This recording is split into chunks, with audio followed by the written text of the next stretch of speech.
Hey guys, welcome back. We're going to start going over work and energy. Uh, the one thing that seems to be a little bit confusing is that we've used a lot of different variables for distance, and we're going to use a lot more in this section. Your textbook might not agree with what the equation sheet is going to be for the AP Physics 1 or the AP Physics C test. So just to review, um, we have that we talked about right to left in projectile motion. In kinematics, we used x minus x naught. Sometimes we were talking about up and down. We would use y minus y naught. In this section, we're going to use h for height. It is also common to use r as a distance because very often distances are also a radius. And then in general physics, s is often a distance. And then if we're talking about the length of something, the length of a string, we often use this lowercase l. We try not to use the one that this word begins with because it looks a lot like a one. So it's hard to differentiate when you have that down on a piece of paper, whether it's an L or a one. And then we can also have a lowercase d for distance. And then again, just to review, we have vectors and scalars.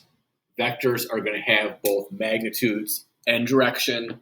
Scalars are just going to have magnitude. So scalars are going to be allowed to have positive and negative values. In this section, we're going to deal with a lot of scalars, and there will be negative values. And we're going to find out what that is in reference to difference. So taking our final minus our initial. All right, so we define energy as the ability to do work. If someone was going to ask me what physics was about, I would say it's about the study of energy and all of its transformations. Energy can take a lot of different forms, but the amount of energy in a system is always constant. That's not to say we can always get that energy back. As we'll see, there's some places the energy can go that it's not easy for us or even possible for us to get that energy back, but it didn't just disappear or come out of nothing. The calculation of how much energy that they think is in the universe would be the energy of the Big Bang, which is about 10 to the 68th joules. So the idea is that's how much energy is in the universe. That's how much has always been in the universe.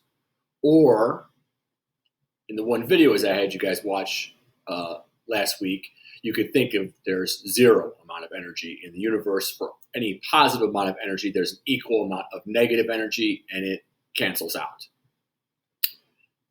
Energy can take a lot of different forms. We can have mechanical energy, we can have heat, we can have light, we can have electrical, we can have chemical, we can have nuclear, and it can go back and forth between these different types of energy, which is why it took till later for them to realize what was going on with energy, because it's not as obvious as forces because it hides itself and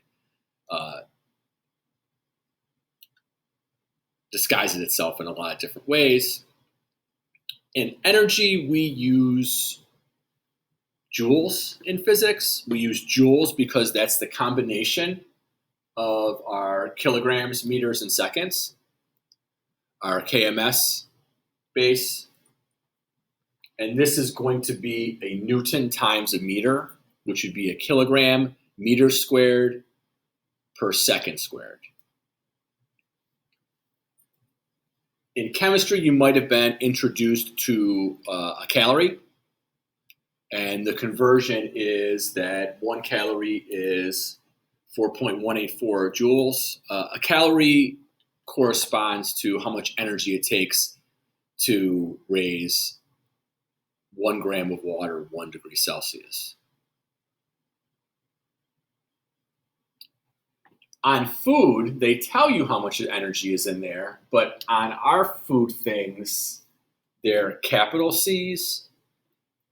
So if you have a candy bar is 420 calories on there, it's really 420 kilocalories. So it's 420,000 calories.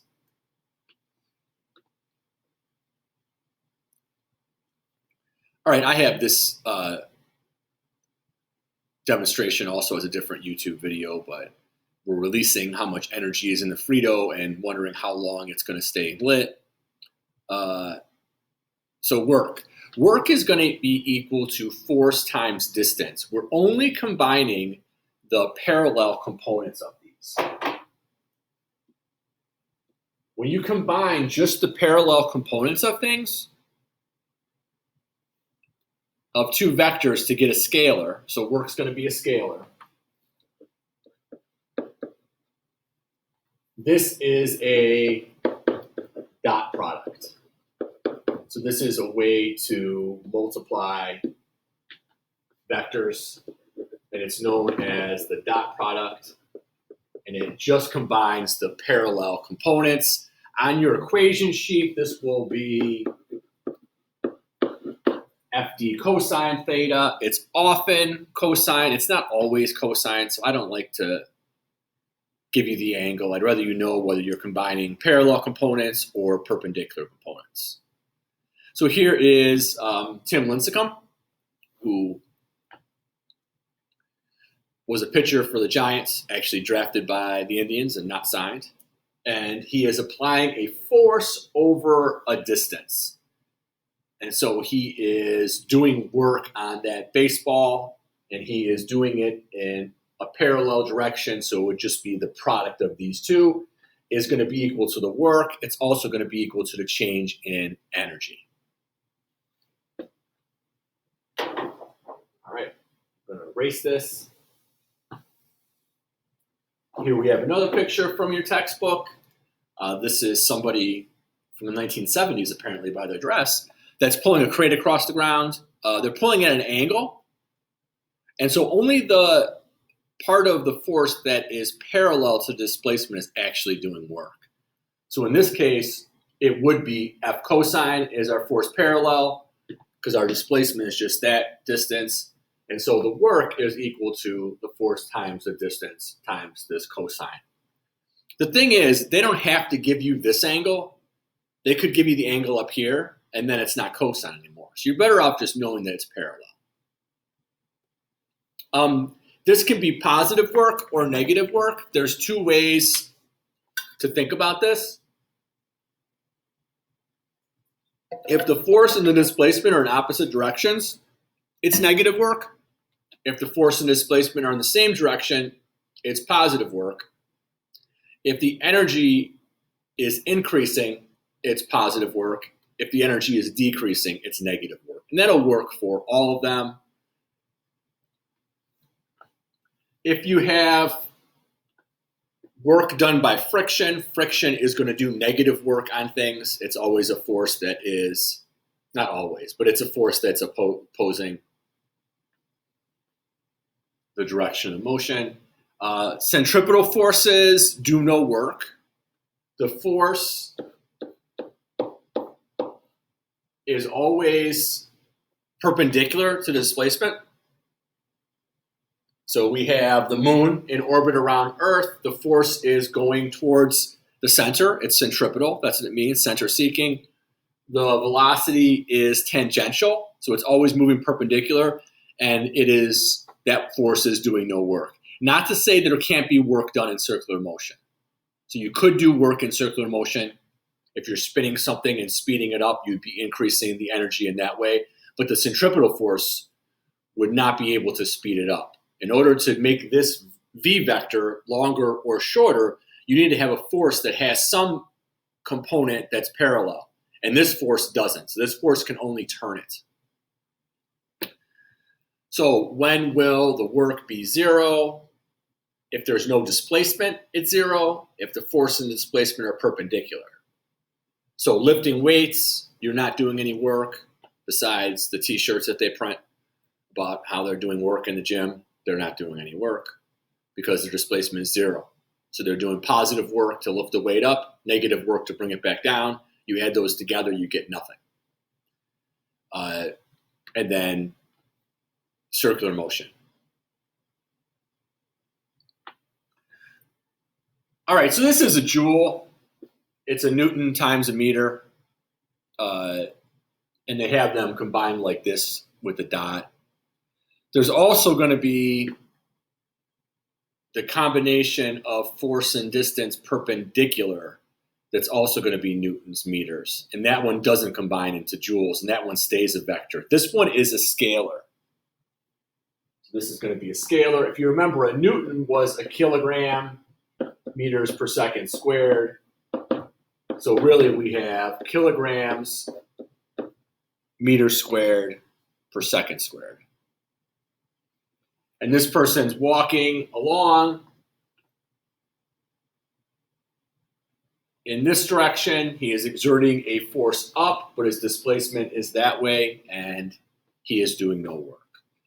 This is named after James Prescott Joule, who was, he found the mechanical equivalent of heat. So he was able to relate a change in potential energy to an actual increase in the temperature of water inside of a device. So he had a device that caused weights to fall down, that spun things inside, and he measured the temperature of the water inside and how it was changing and related those two together.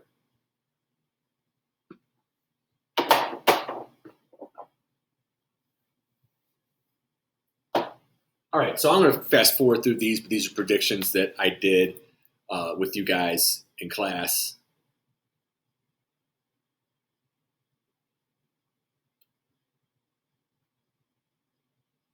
All right, on to the problems. A box is pulled at 25 meters at a constant velocity by a force of 40 newtons at 30 degrees with respect to the x-axis.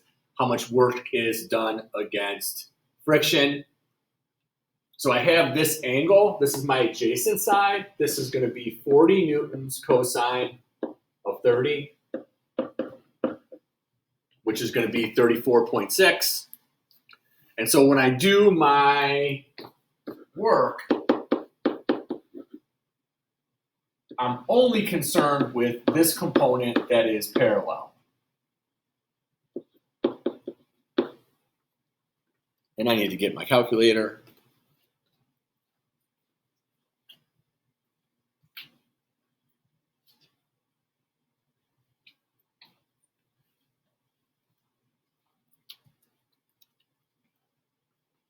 So I have 865 joules. So this is the work that's done against friction. The work done by friction would be negative 865 joules because the friction would be in the opposite direction as the displacement.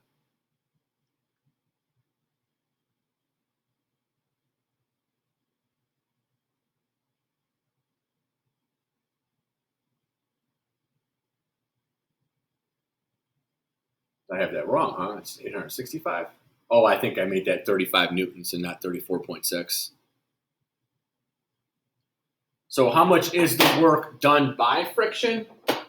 Looking at what's going on in this picture, if we did the free body diagram of this block, you would have tension, you would have friction, you would have weight, you would have normal. This component here,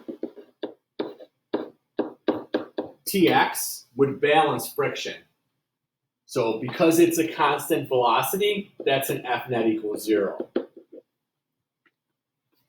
So that's telling me that the force of friction is the same as this, but just in the negative direction. So we would have negative 34.6. And again, in this case, friction is doing negative work. Friction can do positive work. It's rare, but it can do it.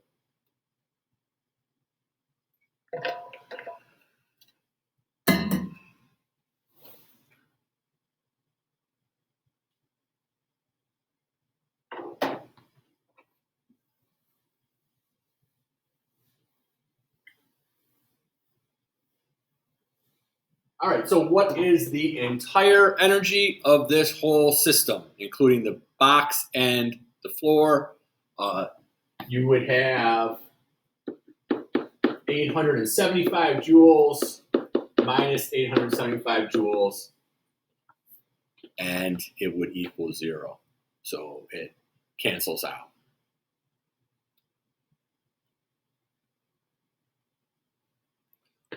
And again, this should make sense because we didn't increase the kinetic energy. It was moving at a constant velocity for the whole time, and we didn't raise it up in the air, so we didn't increase the potential energy. All right, a 567 Newton refrigerator is lifted 1.5 meters up into a truck. How much work is done against gravity? Work is going to be equal to force times distance parallel. And the force that you need to lift this refrigerator is exactly its weight. So to lift up this kettlebell, I have to lift up exactly with its weight. In addition, to lower this kettlebell, I have to lift up with exactly its weight. So I'm exerting the same force, lifting it up at a constant velocity as taking it down at a constant velocity, which is equal to what its weight is. Which seems a little odd. You would think you'd have to exert a force to put something down, but you don't. You're actually balancing gravity pulling down if you're letting it go down at a constant velocity.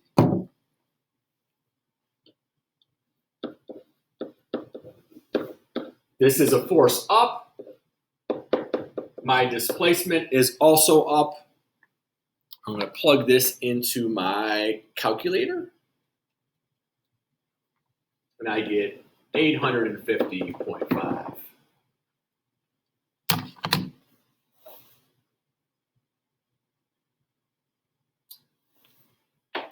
All right, now I'm taking it along a long path,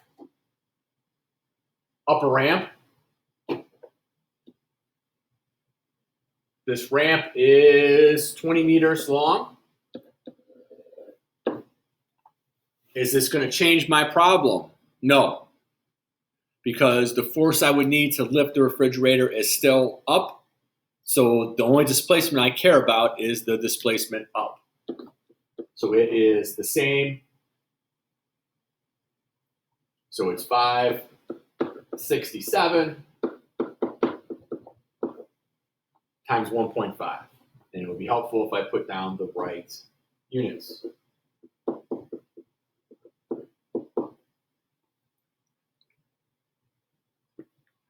So it's still positive 850.5. It's positive both because the force is up and the displacement's up. And now when the refrigerator is in the back of my pickup truck, I've increased its energy. It now has more potential energy.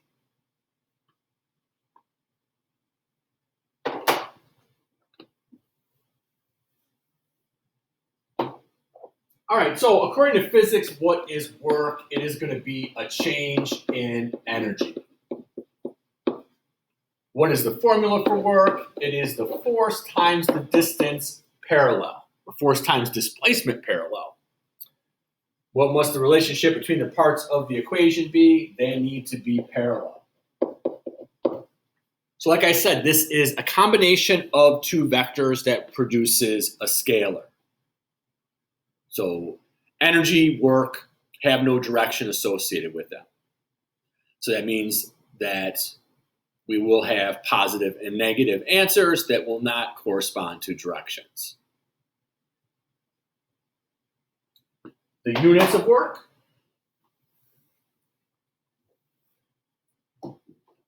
are going to be joules, named for James Prescott Joule, who found the mechanical equivalent of heat in 1801. An example of work, according to physics, would be an elevator going up, would be a positive example of positive work. How much energy is there in the universe is a trickier question than you think, but you can think of it as being the 10 to the 68th joules that they predict the Big Bang had, or if you think in the way that Stephen Hawking did, the idea is that it's zero. So as much positive energy we have, there's equal amounts of negative energy.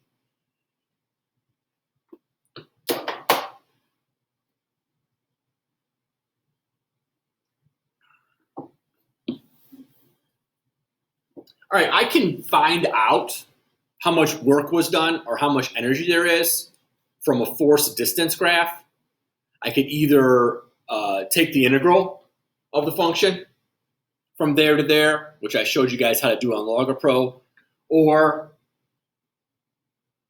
if you don't have calculus, if you don't have the computer program, you could actually break this into a triangle and a rectangle and estimate how much work or change in energy you have.